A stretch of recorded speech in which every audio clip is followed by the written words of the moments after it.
우리 오늘 말씀 제목 다 함께 읽어보시도록 하겠습니다. 시작. 그리스도와 연결되기. 로마서 6장 4절에서 5절 말씀 다 함께 합독하시겠습니다. 시작.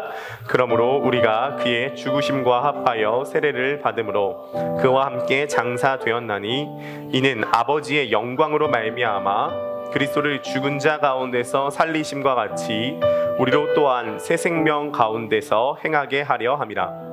만일 우리가 그의 죽으심과 같은 모양으로 연합한 자가 되었으면 또한 그의 부활과 같은 모양으로 연합한 자도 되리라. 아멘.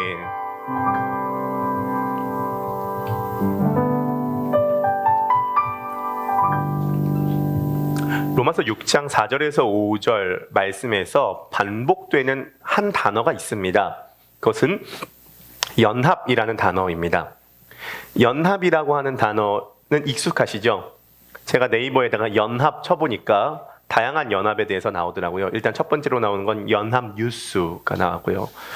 두 번째로 나온 건 유럽연합이 나왔고, 세 번째로는 민주연합, 뭐 이런 것들. 그러니까 연합이라고 하는 것은 하나의 조직체가 되었다는 거죠. 두 개가 하나의 조직체로 연합되었다는 것입니다. 우리들의 삶 가운데에 연합을 가장 쉽게 이해할 수 있는 제도는 결혼제도입니다. 두 명이 하나로 연합되었다는 것이죠. 조금 더 강한 연합은 우리가 몸으로 생각할 수 있겠습니다. 팔다리는 몸통과 연합되어 있죠. 그러니까 뗄래야 뗄 수 없는 하나의 조직체로 연결되었다는 것입니다. 오늘 이 연합에 대한 것을 우리가 한번 살펴보도록 할 텐데요. 자, 우리 연결짓기 시리즈가 지금 1번부터 오늘 7번까지 하는데, 두 번째 시리즈에서 제가 드린 말씀이 뭐냐면 예편지와 새편지를 연결하라였습니다. 기억나십니까? 예편지와 새편지를 연결하라고 했을 때 예편지와 새편지는 뭐로 연결이 됐죠? 그렇죠. 그리스도로 연결됐습니다. 성경이라고 하는 것은 이렇게 보면 이렇게 보여지고 저렇게 보면 저렇게 보여집니다. 성경을 비즈니스 서적으로 보면은 비즈니스에 대한 조언으로 가득히 차 있는 걸로 보여지고요. 성경 말씀을 또 인생살이에 대한 지혜의 조언으로 보면 그렇게 보여집니다. 그리고 그런 것들이 없는 것은 아닙니다. 성경에서 보면은 다양한 조언들과 지혜들이 나오죠. 그러나 그것은 성경을 전체적으로 바라보는 올바른 관점이 아닙니다. 그래서 제가 이제 이런 것도 같이 읽으려고 하는 이유가 뭐냐면, 우리는 성경만 보면 된다 이런 얘기를 하지만 그거 정말 위험하고 때로는 무식한 이야기입니다. 왜냐하면 성경은 이단도 다 성경 봅니다.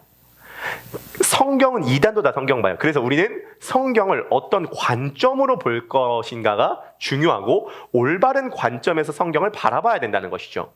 자, 그러면 성경은 구약과 신약은 뭐로 연결되어 있냐면은 그리스도로 연결되어 있습니다. 성경의 핵심은 그리스도예요. 그러면 복음의 핵심이 뭐냐면 그 그리스도와 내가 연합된다는 것입니다. 우리 첫 번째 글귀 한번 보여주시겠습니까? 우리 한번 읽어보실까요? 이게 오늘 이제 설교의 전체 주제이자 결론이 될 것입니다. 한번 읽어보시겠습니다. 시작. 성경은 그리스도로 연결되어 있고 복음은 그리스도와 내가 연합되어야 한다는 것을 가리킨다. 구슬이 서말이라도 깨워야 보배입니다. 성경 전체 66권은 제가 지난번에 진주알로 보여드렸다시피 이 66개의 진주알은 그리스도를 중심으로 연결되어 있습니다. 이게 성경의 핵심입니다. 그럼 복음의 핵심이 뭐냐면 이 그리스도와 내가 연결된다는 것입니다. 다시 한번 말씀드립니다. 성경은 그리스도와 연결되어 있고 복음의 핵심은 그 그리스도와 내가 연합된다는 것이 복음의 핵심입니다. 종교인은 교회를 다니는 사람을 그냥 종교인이라고 합니다. 그리스도인은 누구를 그리스도인이라고 하냐면 그리스도와 연합된 사람을 그리스도인이라고 합니다. 교회를 다녀야지만이 그리스도인이 되는 것이 아니라 그리스도와 연합돼야지만이 그리스도인이 되는 것이죠. 오늘 이 시간 여러분들 예수 그리스도와 연합된 그리스도인임을 다시 한번 확인하시고 돌아가시는 귀한 시간 되시기를 주님의 이름으로 간절히 축복합니다. 우리 옆에 분 바라보시면서 한번 인사하실까요? 그리스도와 연합됩시다. 시작. 그리스도와 연합된 자가 기독교인입니다. 시작. 아멘. 오늘 이것을 바탕으로 우리가 두 가지를 살펴볼 것입니다. 첫 번째로 살펴볼 것은 나에게 무슨 일이 일어났는가. 두 번째로 살펴볼 것은 나는 무엇을 행해야 하는가. 자, 두 가지입니다. 첫 번째, 나에게 무슨 일이 일어났는가. 두 번째, 나는 무엇을 행해야 하는가. 한번 따라해 주실까요? 나에게 무슨 일이 일어났는가. 나는 무엇을 행해야 하는가. 네, 그래서 나에게 무슨 일이 일어났는가를 주제로 또 두 개를 살펴볼 거고, 나는 무엇을 행해야 하는가를 또 두 가지로 살펴볼 것입니다.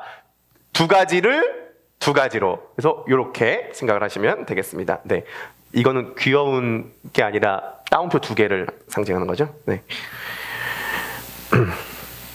자, 첫 번째입니다. 나에게 무슨 일이 일어났는가입니다. 자, 나에게 무슨 일이 일어났는가가 중요한 게 뭐냐면, 일단 우리가 기독교인으로서 무언가를 하는 게 아니라 무엇이 되는 것입니다. 무언가 하는 게 아니라 무엇이 되는 것이에요. 두가 아니라 투비입니다. 우리는 뭔가 되는 것이에요. 소금과 빛의 역할을 하기 전에 소금과 빛으로 되는 것이죠. 우리가 뭔가 되어질 때 뭔가를 하는 게 아니라 뭔가 나에게 일어났습니다. 나에게 뭔가 사건이 일어났다는 거예요. 그럼 그 나에게 일어난 사건이 뭔지를 정확하게 알아야겠죠. 나에게 일어난 사건이 뭐냐면요, 예수 그리스도에게 일어난 사건이 나에게 일어났습니다. 예수 그리스도에게 일어난 사건이 나에게 일어났습니다. 그래서 예수 그리스도께서 행하신 그 일이 내가 행한 일이 되었습니다. 예수 그리스도와 연합될 때 예수 그리스도께서 행하신 일이 내가 행한 일이 되었고, 예수 그리스도에게 일어난 일이 나에게 일어난 일이 되었습니다. 그래서 이것을 웨인 그루뎀이라고 하는 신학자는 이렇게 재밌게 표현을 했는데요. 우리 한번 다음 글씨 한번 읽어보도록 하겠습니다. 준비 시작. 우리의 대표자로서 그리스도께서 하신 일마다 하나님께서는 우리가 한 일로 간주하셨다.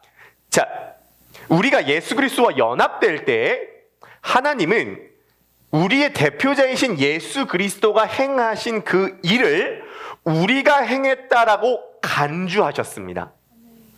우리에게 일어난 일은 예수 그리스도께서 행하신 그 일이 나에게 일어나서 내가 무언가 되었습니다. 여기에서부터 시작이 돼야 됩니다. 제가 이것에 대해서 매우 오해한 지점이 있었습니다. 저는 모태신앙인이었습니다. 저는 그래서 예수님의 십자가를 생각을 했을 때 아주 어린 시절 어디 무슨 어느 수양회 같은 데 가면요, 제가 아직도 기억하는데 초등학교 저학년 때였는데 예수님께서 쓰신 가시면류관을 실제로 보여줬습니다. 예수님께서 쓰신 가시면류관이 가시가 몇 센치냐면 거의 30cm 가까이 됩니다. 15cm, 30cm. 얼마나 15cm, 30cm면 가시가 얼마나 커요. 그걸 쓰셨다는 거예요. 어린 시절에 예수님의 피투성이가 된 그 영화나 명화 같은 걸 봤습니다. 어린 시절에 제가 느낀 정서는 이것이었습니다. 아프셨겠다. 참 아프다. 끔찍하다. 피가 낭자한 모습을 보니까요. 그 다음에 제가 느꼈던 정서가 뭐냐면 이것입니다. 아, 예수님께서 저렇게 십자가에 돌아가신 건 나의 죄 때문에 십자가에서 돌아가셨구나 라는 정서였습니다. 그런데 문제가 뭐냐면 예수님께서 죽으시고 부활하신 그 사건이 나를 위해서 하셨다라고까지는 이해를 했는데 그 사건이 지금 나에게 일어난 사건이라고 생각하지 못했던 것이에요. 사람이 참 희한한 게 있습니다. 내 이야기가 아니고 남의 이야기일 때는 감정이 좀 떨어집니다. 내 이야기가 아니라 남의 이야기일 때는 감정이 떨어져요. 의대 증원 문제, TV에서 봤을 땐 그렇구나. 누가 문제야? 의사 문제야? 대통령 문제야? 이렇습니다. 그런데 만약에 내가 병원을 가지 못하는 상황이 벌어지게 되면 이것은 완전히 새롭게 이 문제가 다가오게 됩니다. TV에서 교통사고가 난 사람을 볼 때 그냥 그렇습니다. 근데 우리 가족 중에 누가 교통사고를 당하면 완전 이것은 다르게 와닿게 됩니다. 제가 이제 결혼을 하게 됩니다. 남이 결혼을 할 때 어떤 생각이 들냐면은 결혼하나 보다. 그런 생각이 들었습니다. 조금 결혼이 저에게 와닿게 된 것은 저와 가장 가까웠던 누나가 결혼을 할 때였습니다. 이때 느끼는 건 결혼하네. 결혼하네. 이것입니다. 그러나 내가 결혼을 하게 되니까 어저께 결혼식 시식하러 결혼식장에 갔습니다. 이제 야외 식장에서 결혼식을 하게 되는데요. 시식을 하기 전에 결혼식을 참관했습니다. 생판 모르는 남이었습니다. 그런데 그 어떤 결혼식보다 나에게 와닿는 결혼식. 제가 생판 모르는 남의 엄마 2명의 화촉 전만을 동영상으로 찍고 있었습니다. 동영상으로 찍고 있었고 결혼식 시작 전부터 사회자가 멘트를 하는데 나에게 하는 멘트. 그리고 이제 신랑이 입장하기 전에 신랑이 여기에서 이제 서 있는데 코수염 난 신랑이었습니다. 난생 처음 보는 신랑이에요. 그런데 갑자기 내 심장이 뛰기 시작하는 겁니다. 두근. 신랑 입장하는데 나 같이 이렇게 가려고 하는. 신부가 입장해서 신부의 아버지와 함께 가는데 뭔가 제가 막 숨이 막힙니다. 자, 생판 모르는 남의 결혼식인데 왜 저는 긴장했을까요? 왜 저는 숨이 막혔을까요? 왜 저는 남의 어머니 2분이 입장하는 거 화촉점화의 것을 제가 동영상으로 찍었을까요? 저는 결혼식 사회를 많이 본 사람입니다. 결혼식 사회를 봤다라는 것은 그 결혼식에 그래도 깊숙하게 참여했다라는 것인데 저는 어저께 생판 남의 결혼식에 참관했을 때 그 장면을 보고 제가 참석한 어떤 결혼식보다도 와닿는 결혼식이었습니다. 이유가 뭘까요? 이제 한 달 뒤면 내가 결혼하니까. 예수님의 십자가와 부활 사건이 남의 사건이면 와닿지 않습니다.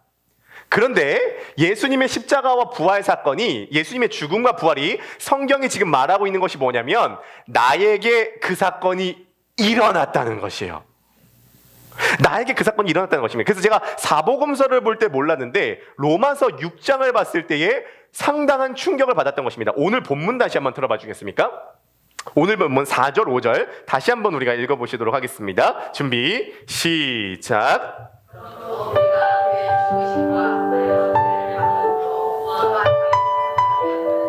이는 아버지의 영광으로 말미암아 그리스도를 죽은 자 가운데서 살리심과 같이 우리로 또한 새 생명 가운데서 행하게 하려 함이라.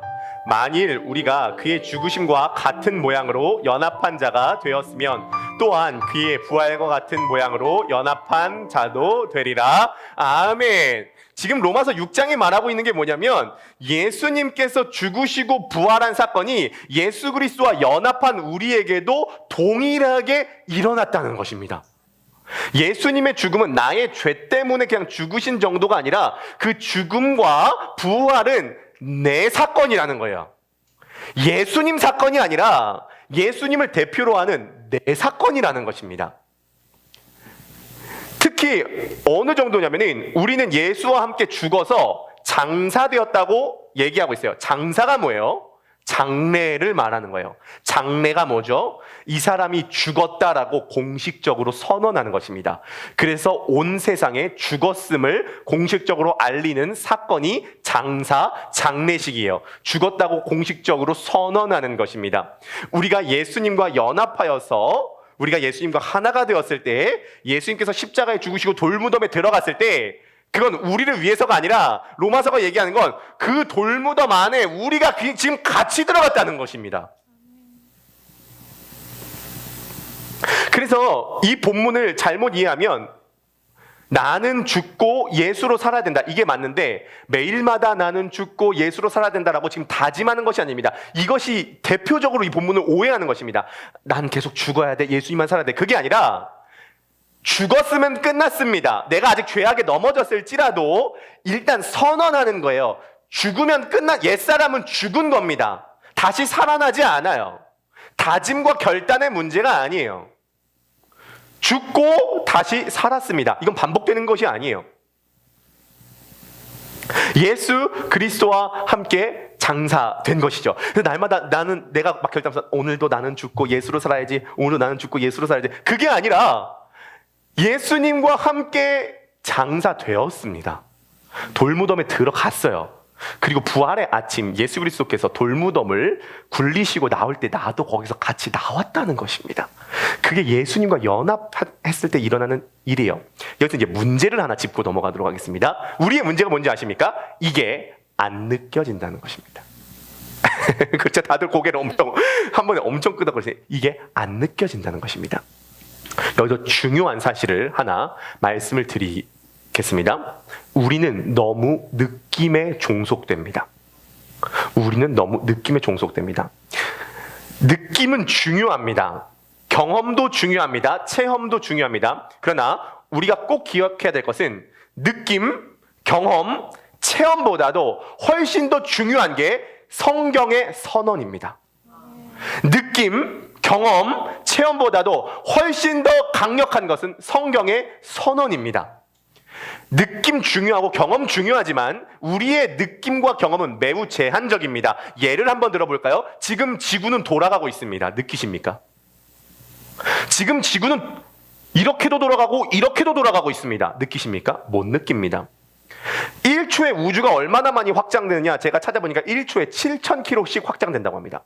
우주는 1초에 7,000km씩 무한대로 지금 뻗어나가고 있습니다. 느끼십니까? 못 느끼죠? 더 깊게 얘기해서 여러분들의 내장기관에서 지금 일어나고 있는 일을 느끼십니까?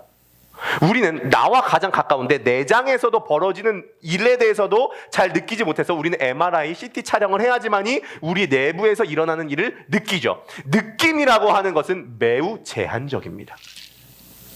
느낌은 매우 제한적이에요. 경험과 체험과 느낌은 소중하지만 그건 제한적이에요. 그래서 우리의 믿음의 근거를 어디에 둬야 되냐면 내가 와닿느냐 안 와닿느냐. 와닿으면 좋죠. 그러나 내가 와닿느냐 안 와닿느냐로 거기에 기초를 두면 안 되고 예수 그리스도와 연합되었을 때 난 예수 그리스도와 죽어서 장례식까지 끝났고 예수 그리스도와 연합되었을 때 난 예수 그리스도와 함께 부활하여 새 생명을 얻었다라고 이야기하는 성경의 선언에 우리들의 믿음의 근거를 둬야 됩니다. 그것이 중요한 것이죠. 여러분 그리스도와의 연합이 매우 중요한 것이죠. 자, 그러므로 여기서 우리는 매우 감격적인 결론에 하나 도달하게 됩니다. 자, 이것입니다. 하나님께서 나를 얼마나 사랑하시냐의 문제예요. 여러분, 하나님께서 여러분 얼마나 사랑하시는 줄 아세요? 하나님께서 나를 얼마나 사랑하신가? 이런 거죠. 누군가 나에게 물어봅니다. 나 사랑해? 사랑하지. 얼만큼 사랑해? 추상적이면 안 됩니다. 구체적이어야 돼요. 하나님께서 우리를 얼만큼 사랑하시냐면요. 하나님은 예수 그리스도를 사랑하신 것만큼 나를 사랑하십니다. 하나님은 예수 그리스도를 사랑하신 것만큼 나를 사랑하십니다. 왜냐하면 나는 지금 예수 그리스도와 연합되었기 때문입니다. 예수 그리스도와 연합된 우리들을 하나님께서 보실 때 우리들을 얼마나 사랑하시냐? 그냥 많이 사랑하신다, 자녀처럼 사랑하신다, 그것이 아니라 예수 그리스도를 사랑하시는 것만큼 우리들을 사랑하십니다. 우리 옆에 바라보시면서 한번 인사하실까요? 예수 그리스도를 사랑하시는 것만큼 하나님은 당신을 사랑하십니다. 시작.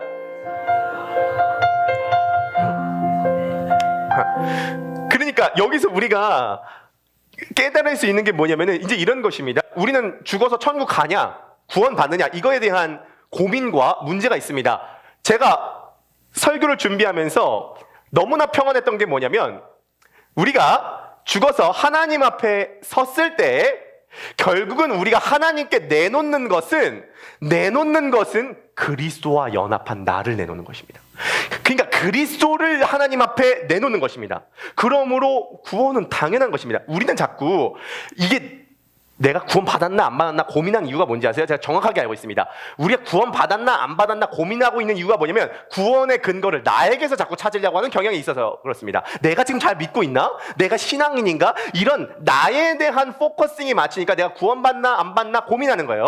그러나 하나님 앞에 내가 섰을 때에 그리스도를 앞세워서 그리스도를 통하여서 하나님께서 나를 받아주신다는 걸 안다면은 구원의 확신은 너무나 당연한 것입니다. 제가 그래서 설교엔 준비하지 않았지만 오늘 연희자매님이 찬양을 하실 때 정확하게 오늘 설교와 맞는 찬양을 하신 건데 F 한번 잡아주세요.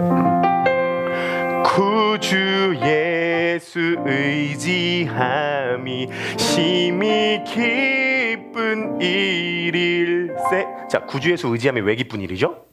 왜 예수님을 의지하는 게 기쁜 일이죠? 영생 허락 받았으니 뭐가 없어요? 의심 주 없도다. 자, 의심하는 것은 왜 의심하냐면 나를 바라보면 의심이 생기죠. 왜냐면 나는 요번 주에도 죄 때문에 넘어졌거든요. 나는 요번 주에도 이기적이었거든요. 나는 요번 주에도 분노했고, 요번 주에도 자기중심적이었고, 요번 주에도 나는 죄책감에 들었고, 요번 주에도 연약한 나의 모습을 발견했거든요. 이걸 보니까 내가 진짜 그리스도인이 맞는가라는 생각이 들어요. 의심이 들어요. 내가 하나님 앞에 섰을 때 받아들여질 수 있을까? 그런데 왜 구주 예수를 의지함이 기쁜 일이냐면 내가 구원받는 근거가 나에게 있는 것이 아니라 심지어 나의 믿음에 있는 것도 아닙니다. 이따가서 말씀드리겠습니다. 나의 믿음에 있는 것도 아니고 나의 어떠함에 있는 것이 아니라 그리스도께서 행하신 그 일을 내가 하나님 앞에 앞세우기 때문에 이게 믿음이거든요. 사실은 우리가 믿음이라고 하는 것을 착각할 때 보통 우리가 생각하는 믿음은 나의 믿음을 믿는 것으로 생각해요. 조금 어려우시더라도 담아두세요. 우리는 자꾸 왜 믿음이 흔들리냐면 나의 믿음을 믿어요. 우리는 지금 나의 믿음을 믿는 게 아니에요. 그것은 최면이에요. 나의 믿음을 믿는 건 자기 암시라고요. 우리는 자기 암시로 그래 확신해, 그래 100번 외쳐, 아니야 부족해 1000번 외쳐, 아니야 10,000번 외쳐, 확신해야 돼, 확신해. 그거는 암시예요. 내 믿음을 믿는 게 아니라 그리스도께서 행하신 그것을 믿기 때문에 하나님 앞에 들어갔을 때 의심 아주 없는 게 당연하죠. 왜냐하면 그리스도께서 행하신 일이 변치 않잖아요. 예수 믿는 것은 받은 증거 많도다. 예수 귀한 무엇 더욱? 믿음 더욱 주소서. 우리가 그리스도와 연합될 때 하나님은 우리를 보시지 않고 우리와 연합된 그리스도를 보십니다. 뿐만 아니라 우리들에게 생긴 권한이 있죠. 에베소서 2장 말씀 한번 보시도록 하겠습니다. 에베소서 2장 말씀 우리 4절부터 6절까지 한번 읽어보시도록 하겠습니다. 준비 시작. 긍휼이 풍성하신 하나님이 우리를 사랑하신 그 큰 사랑을 인하여 허물로 죽은 우리를 그리스도와 함께 살리셨고 너희는 은혜로 구원을 받은 것이라. 또 함께 일으키사 그리스도 예수 안에서 함께 하늘에 앉히시니. 똑같이 그리스도와 연합되는 게 나옵니다. 우리는 그리스도와 함께 죽은 우리가 그리스도와 함께 살리셨고 또 함께 일으켰습니다. 그리스도에게 일어난 일이 우리들에게도 일어났습니다. 그런데 에베소서는 하나 더 나갑니다. 그리스도와 연합한 우리가 예수 안에서 함께 하늘에 앉았다. 그때 당시 하늘에 앉았다는 것은 보좌를 상징하고 보좌는 통치를 상징합니다. 우리가 그리스도와 연합돼서 보좌에 앉아서 통치한다는 것이죠. 우리가 하나님이 된다는 말은 아닙니다. 그러나 예수님과 함께 연합되었기 때문에 예수와 함께 보좌에 앉았다고 얘기를 하고 있어요. 재미있는 것은 지금 에베소서 이 본문은 앉을 것이다 라고 이야기하지 않고 앉았다라고 얘기합니다. 예수님과 함께 보좌에 앉는 거 우리는 큰 관심 없죠. 우리는 그저 안마 의자에만 앉아서 편안함만 누려도 충분하다 이렇게 생각하는데 성경은 예수 그리스도와 함께 우리가 보좌에 앉았다라고 얘기하세요. 왜 우리는 지금 현실을 살아가고 있는데 보좌에 앉았다라고 얘기를 하죠? 이게 우리의 한계인데 우리는 자꾸 성경을 볼 때 우리 시간에서 봐요. 우리 시간이라고 하는 건 뭐냐면 과거, 현재, 미래라고 하는 우리의 제한된 직선적인 시간대에서 이 본문을 보는 거예요.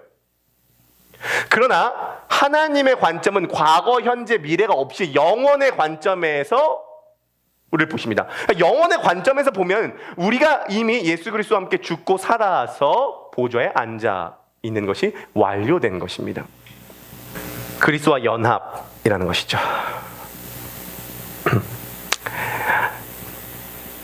한 가지 더 살펴볼 것은 나에게 무슨 일이 일어났냐가 뭐냐면 예수 그리스도께서 행하신 그 일이 나에게 일어났다는 것이고요.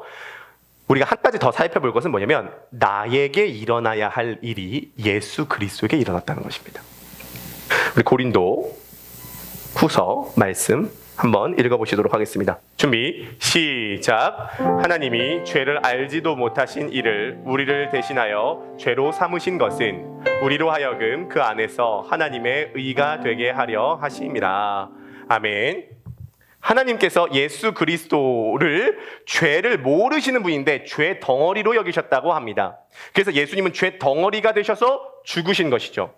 그러니까 이것은 예수와 우리가 연합되어서 생긴 문제인데 예수님께 일어난 그 일이 나에게 지금 일어났다는 것이고 나에게 일어난 일이 지금 예수님에게 일어났다는 것입니다. 이게 연합의 비밀이에요. 그래서 우리가 당해야 될 그 일을 예수님께서 당하심으로써 우리가 당해야 될 그 일에 대한 모든 값을 예수님께서 지불하셨다는 것입니다. 우리는 이 사실을 믿어야 됩니다. 다시 한번 말씀드리자면 믿음이라고 하는 것은 내 믿음을 믿는 게 아니에요. 이 사건을 전적으로 의지하는 것입니다. 어차피 우리가 하나님 앞에 섰을 때 거품 다 걷어내고 하나님께서 우리들에게 보시는 것은 예수와 연합했는가 그거 하나 보시는 것입니다. 나에게 직책도 위치도 다 거품이 걷어지고 난 다음에 결국 나에게 남는 것은 예수 그리스도와 연합했는가입니다. 예수님께서 죽으심으로 아담과 연합한 나, 이것을 성경에서는 옛사람이라고 합니다. 아담과 연합한 나, 옛사람은 죽었고 예수님께서 부활하실 때 이제 새 생명인 예수 그리스도와 우리가 연합되어서 이제는 새 사람이 되었다는 것이죠. 이것을 의지하는 게 믿음입니다. 앤서니 후쿠마라고 하는 신학자가 이 믿음에 대해서 아주 재미난 예시를 했습니다. 한 선교사님이 아프리카에 가서 성경을 번역하는 작업을 하셨습니다.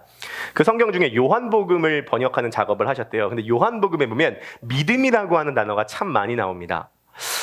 이 배우지 못한 이 아프리카인들에게 어떻게 하면 이 믿음을 잘 설명해 줄 수 있을까? 믿음이 뭘까? 믿음을 어떻게 번역할까? 참 고심을 했다고 합니다.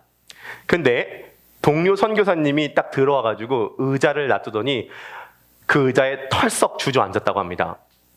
이 선교사님이 그걸 보고 주님께서 큰 깨달음을 주셨습니다. 어떤 깨달음이냐면 이게 믿음이구나.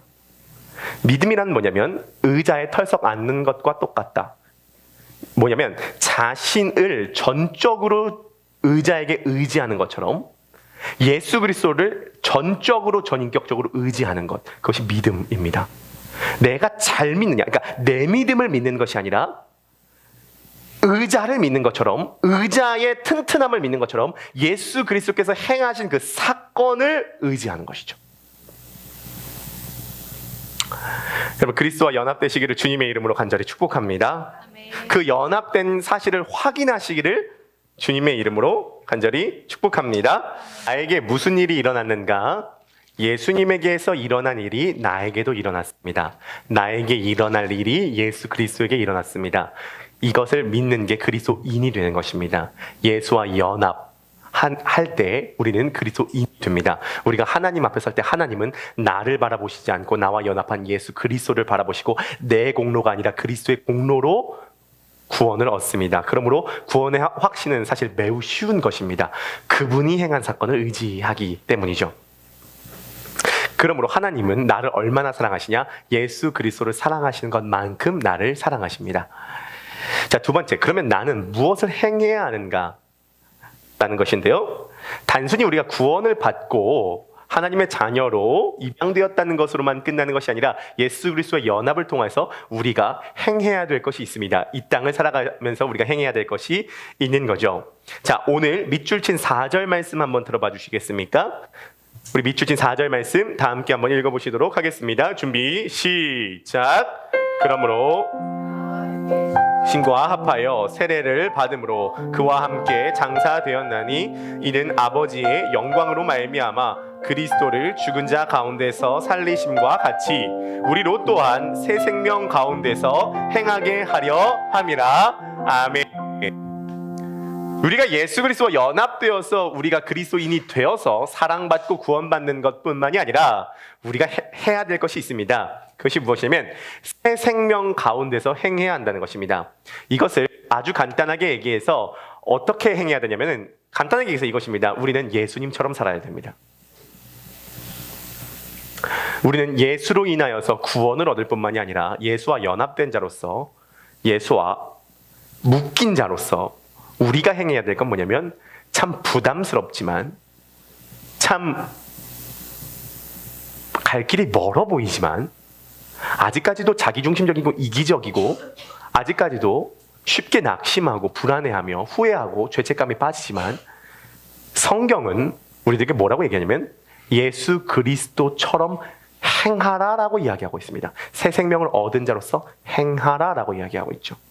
여기서 이 새 생명을 얻었다고 이야기를 하고 있는데, 이 새 생명은요, 성경은 두 종류의 생명을 의미합니다. 한 가지 종류의 생명은 바이오스고요, 다른 한 종류의 생명은 조에라고 합니다. 한번 따라해 보실까요? 바이오스, 조에.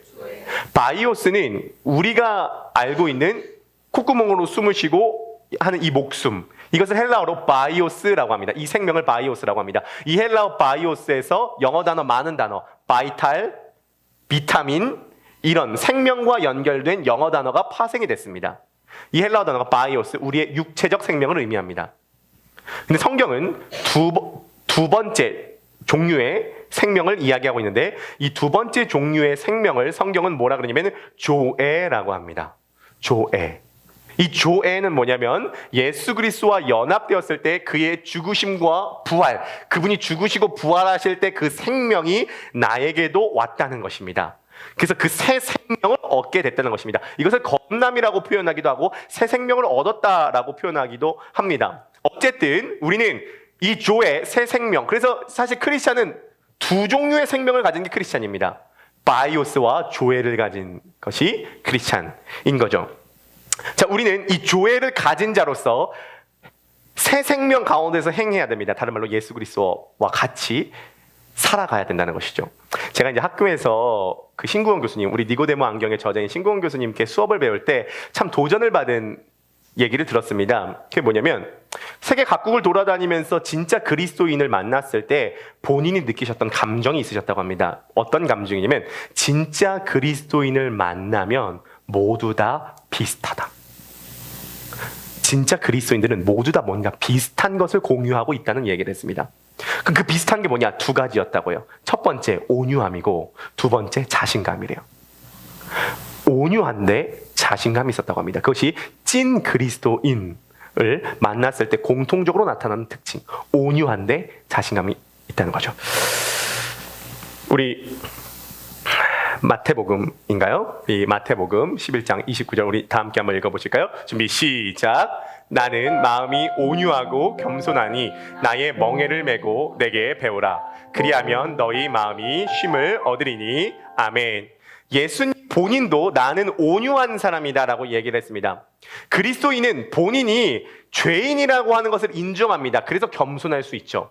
하지만 그리스도인은 죄인인 내가 죽어야 될 자리에 예수 그리스도께서 자신의 목숨을 버려서 나를 구원해 줄 만큼 하나님과 예수 그리스도께서 나를 사랑하신다라는 사랑을 받았기 때문에 어디 앞에서도 자신감이 있을 수 있습니다. 겸손과 자신감이라고 하는 양립할 수 없는 두 가지의 정체성이 복음을 통과한 그리스도인에게 나타나는 특징입니다. 이것이 예수님의 성품이에요. 사실은 온유하고 자신감 있는 거죠.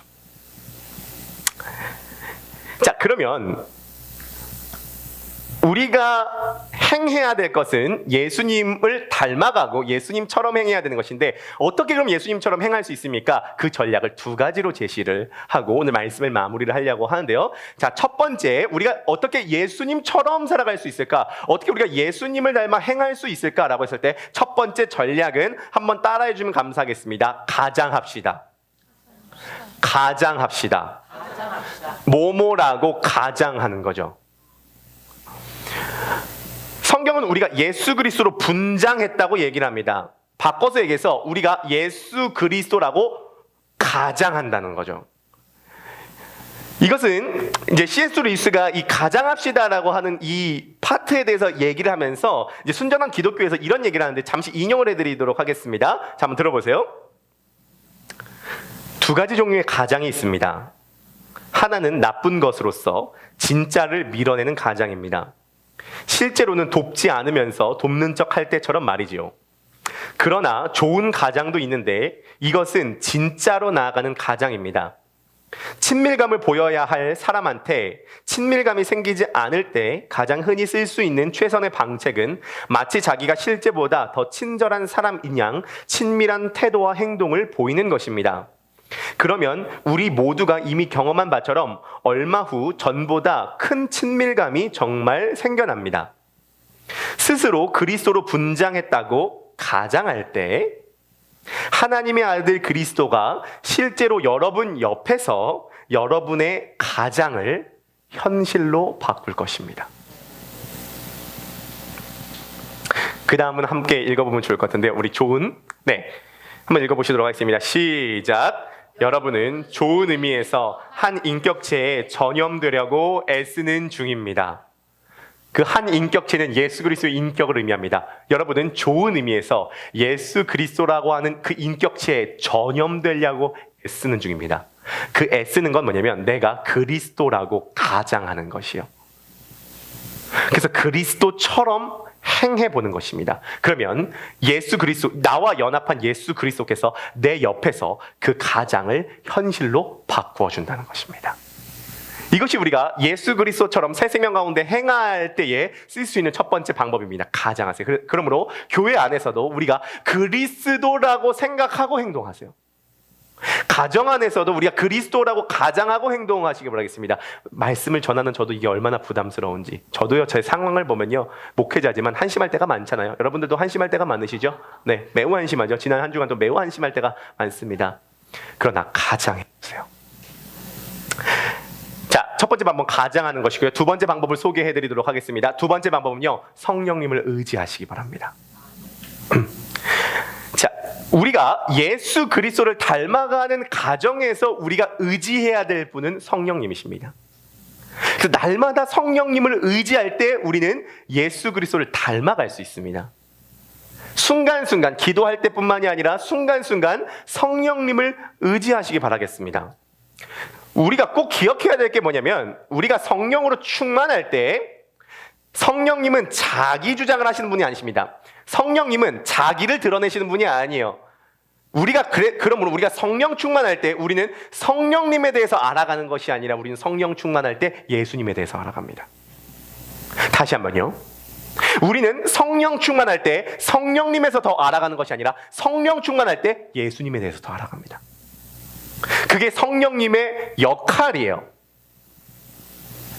그러므로 예수님께서 뭐라고 말씀하셨냐면은 인자를 말로 거역하는 자는 사함을 얻지만 성령으로 회방하는 자는 사하심을 얻지 못한다. 그 구절이 있습니다. 기억나십니까? 기억나세요? 자, 마가복음 한번 들어봐 주시겠습니까? 이게 굉장히 중요한 구절인데요. 굉장히 중요한 구절입니다. 3장 29절 한번 읽어보시도록 하겠습니다. 준비 시작.